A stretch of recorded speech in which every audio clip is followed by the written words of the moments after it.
Sir, America में immigration जज, Canada में अपील बोर्ड, भारत में यहां एक इमिग्रेशन अफसर का संदेह ही अंतिम फैसला है।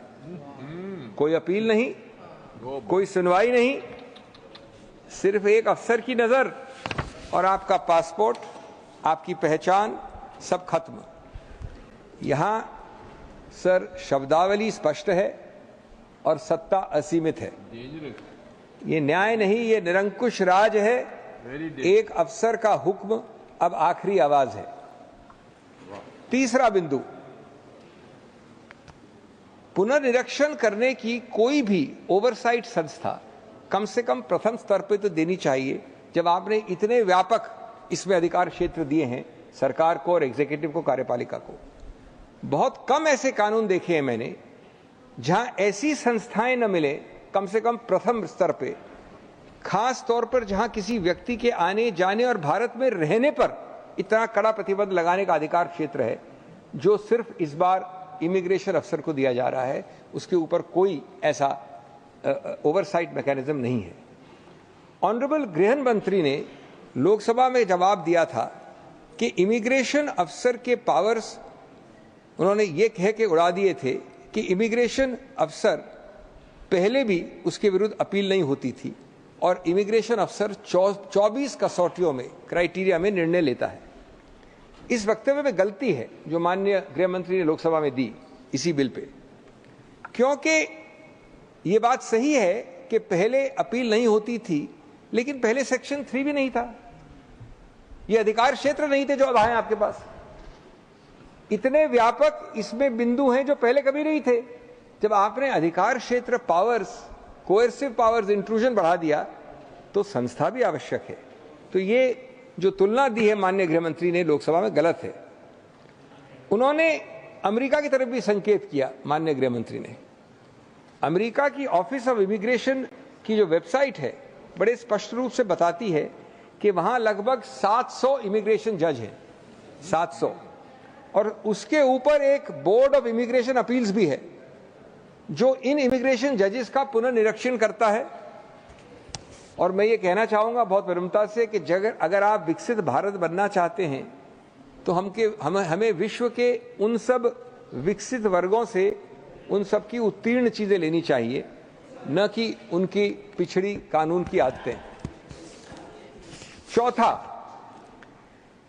ये जो आउस्टर क्लॉज कहते हैं कानून में, इसको फाइनल एंड बाइंडिंग को, जो इसमें डाला गया है, ये 200 वर्षों से मशहूर है, कई कानूनों में डालते हैं। और न्यायपालिका ने जब जब डाला है तो कहा है कि फाइनल कुछ नहीं होता कार्यपालिका के पास, फाइनल हमारा शब्द होता है न्यायपालिका का, न कि इमिग्रेशन अफसर का।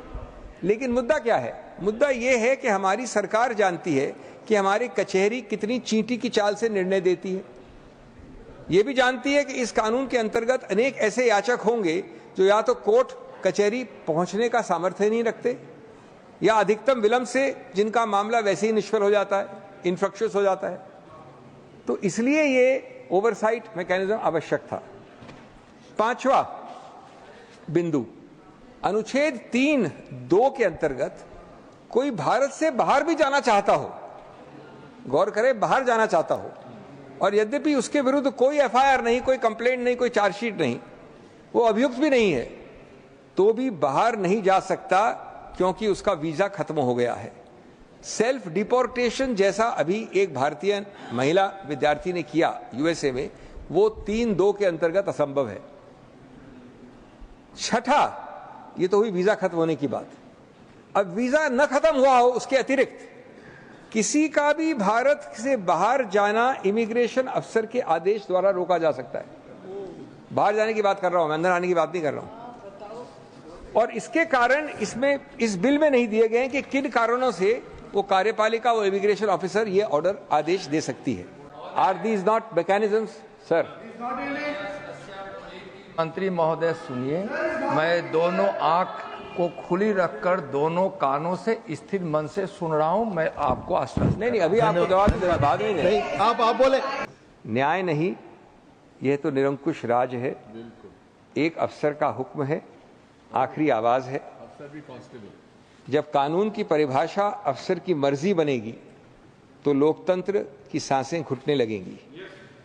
यह बिल सुरक्षा के नाम पर नागरिक स्वतंत्रता की हत्या का पहला कदम है। कोई पारदर्शिता नहीं, कोई जवाबदेही नहीं, सिर्फ सरकार और अधिकारियों की मर्जी से तय होगा कि किस देश में रहने का हक है, किसको देश में रहने का हक है और किसे नहीं है।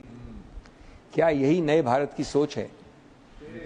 ये विदेश नीति का मामला नहीं है, ये भारत के लोकतांत्रिक मूल्यों पर हमला है। यह बिल विदेशी नागरिकों के लिए बना है।